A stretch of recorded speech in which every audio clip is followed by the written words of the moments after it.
Assalamualaikum warahmatullahi wabarakatuh. Om Swastiastu, salam sejahtera untuk kita semua. Baik, di sini saya Yogi Karisma Loga Marta dengan NIM 20110210008 akan menampilkan video keterampilan mengajar untuk memenuhi tugas ujian akhir semester micro teaching. Baik, mari kita simak videonya bersama-sama.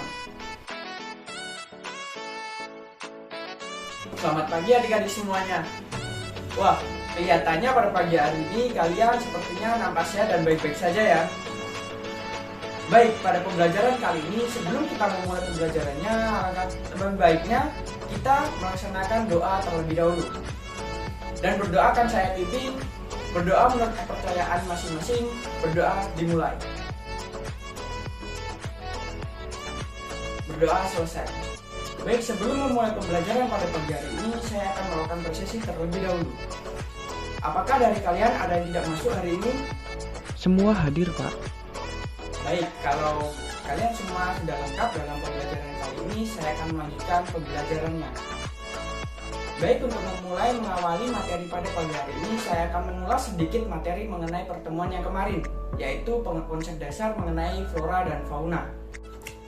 Ya, telah kita tahu sendiri bahwa flora adalah suatu tumbuh-tumbuhan dan fauna adalah hewan. Dan pada kesempatan kali ini mungkin saya akan menjelaskan seperti apa sih contoh-contoh flora dan fauna itu pada kalian. Dan pada kesempatan kali ini juga saya akan membantu kalian untuk mengilustrasikan jenis-jenis contoh-contoh dari masing-masing flora dan fauna dengan beberapa gambar yang bisa kalian simak dan bisa kalian gambarkan. Baik, untuk flora di sini contoh atau jenis flora mulai dari bunga matahari, lalu ada juga bunga anggrek, lalu ada juga bunga mawar, dan ataupun hewan-hewan yang atau tumbuhan yang mungkin sudah terancam, ada kantong semar, lalu Rafflesia arnoldi. Dan gambar-gambar di samping saya ini mungkin kalian bisa lihat dan mungkin kalian bisa memahami bagaimana contoh flora yang ada, dan mungkin kalian bisa mengenal jenis-jenisnya. Lalu selanjutnya adapun untuk fauna atau hewan. Untuk contoh jenis dari fauna yaitu mulai dari ada harimau, gajah, lalu ular, lalu seperti hewan yang mungkin terancam ada badak Jawa, elang Jawa, dan masih banyak lagi. Ya, seperti gambar-gambar di samping adalah contoh-contoh dari fauna atau jenis-jenis fauna. Baik anak-anak, kita akan lanjut kepada materi persebaran flora dan fauna.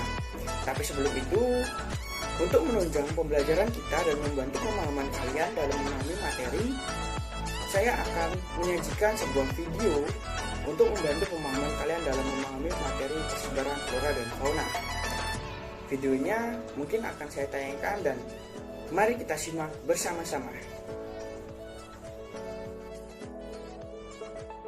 Kali ini saya akan menjelaskan persebaran flora dan fauna di Indonesia. Flora adalah segala jenis tumbuhan serta tanaman yang ada di muka bumi, dan fauna adalah segala jenis hewan yang ada di muka bumi. Persebaran flora dan fauna di Indonesia dipengaruhi oleh letak geografis, bentang alam, dan sejarah. Berdasarkan wilayah dan karakteristik terbagi menjadi 3, yaitu 1 Indonesia bagian barat, 2 Indonesia bagian tengah, dan Indonesia bagian timur. Persebaran flora dan fauna di Indonesia dipisahkan oleh garis Wallace dan garis Weber. Garis Wallace memisahkan Indonesia bagian barat dan tengah. Garis Weber adalah memisahkan Indonesia bagian tengah dan timur. Persebaran flora dan fauna di Indonesia dibagi menjadi 3, yaitu 1 tipe Asiatis wilayah barat, tipe peralihan wilayah tengah, dan tipe Australis wilayah timur.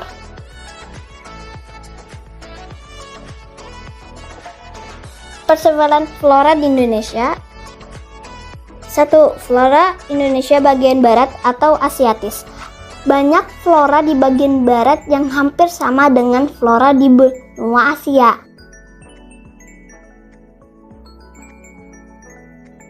Meliputi Pulau Sumatera, Jawa, dan Kalimantan. Terdapat beragam flora dengan sifat heterogen, terutama dipengaruhi karena iklim hujan tropis dengan curah hujan yang tinggi. Terdapat berbagai jenis variasi tumbuhan seperti lumut, tanaman paku-pakuan, jamur, dan pohon meranti.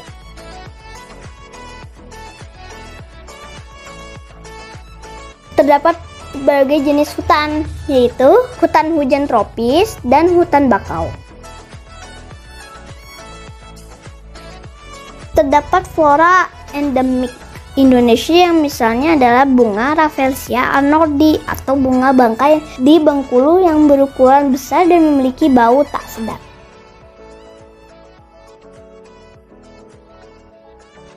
Dua, flora Indonesia bagian tengah atau peralihan. Terdapat di wilayah Indonesia bagian tengah meliputi Pulau Sulawesi, Bali, dan Nusa Tenggara.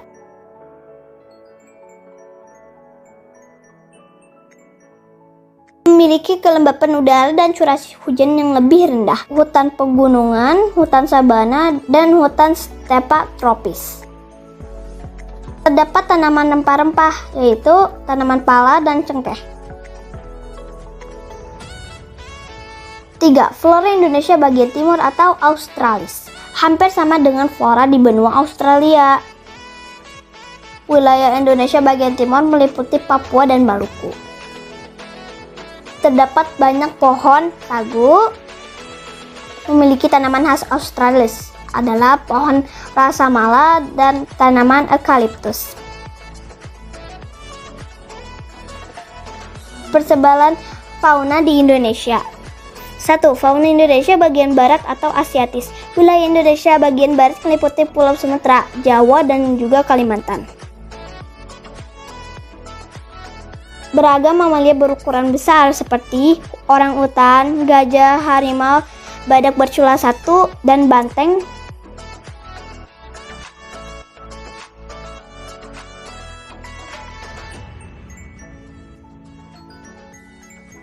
Banyak pula ditemui reptil seperti buaya, kadal, bunglon, kura-kura, dan terenggiling.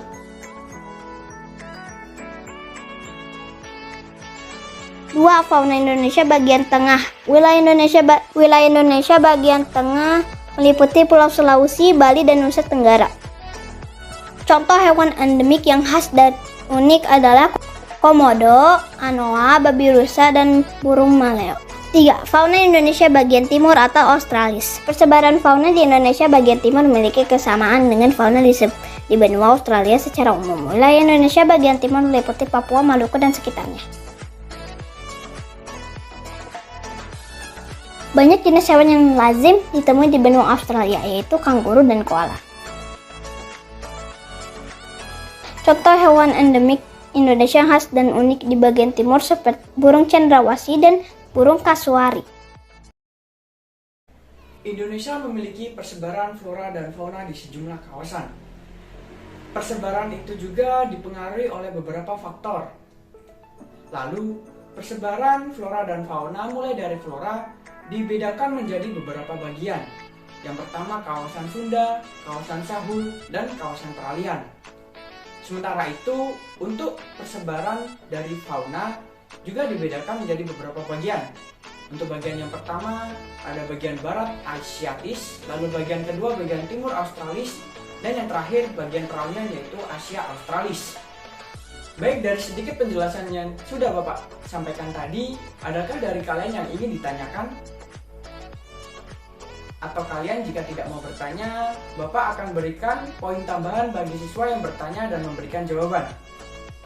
Ayo, siapa yang mau bertanya atau mungkin ada hal-hal yang mengganjal yang masih perlu dijelaskan lagi bisa ditanyakan, silakan. Bapak akan tunggu dengan waktu 5 menit untuk kalian bertanya. Baik, jika memang benar-benar tidak ada yang ditanyakan, Bapak akan lanjut ke kegiatan selanjutnya. Kegiatan selanjutnya yaitu sesi diskusi, yang dimana saya akan membagi kalian menjadi 3 kelompok. Untuk baris pertama kelompok 1, baris kedua kelompok 2, dan baris ketiga kelompok 3. Lalu permasalahan yang akan didiskusikan dari setiap kelompok adalah kalian harus menjelaskan apa saja faktor-faktor dari persebaran flora dan fauna atau faktor yang mempengaruhi persebaran itu. Jadi kalian saya berikan waktu 15 menit untuk berdiskusi.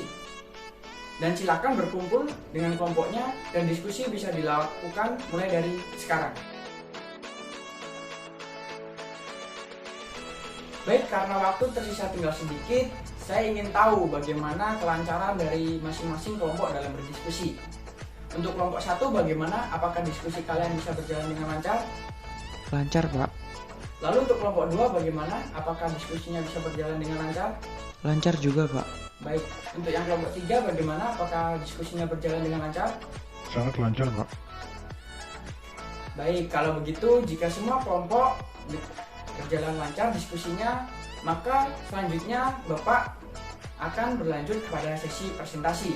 Masing-masing kelompok akan mempresentasikan hasilnya. Baik, dimulai dari kelompok 1. A few moments later. Baik, lalu untuk kesimpulan dari diskusi tadi, untuk mengenai faktor dari persebaran flora dan fauna itu sendiri, yaitu beberapa faktor yang mempengaruhi persebaran flora dan fauna, yaitu faktor iklim, faktor edafik, faktor fisiografis, dan faktor biotik. Lalu untuk faktor iklim sendiri terdiri dari suhu, sinar matahari, lalu angin, dan cuaca. Lalu untuk faktor dari faktor edafik, yaitu meliputi tekstur tanah, lalu kandungan mineral, dan kadar air.